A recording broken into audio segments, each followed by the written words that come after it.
કાલિદાસ અખંડ તો બ્રહ્મ છે, બીજું દિશે નહીં. અરે હરદમ નિજ નો અનુભવ ને કરોડ કોકને થાય. કાલિદાસ કરુણા થતો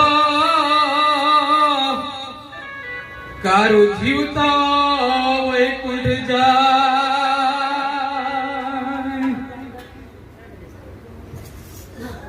બ્રહ્મને જાણે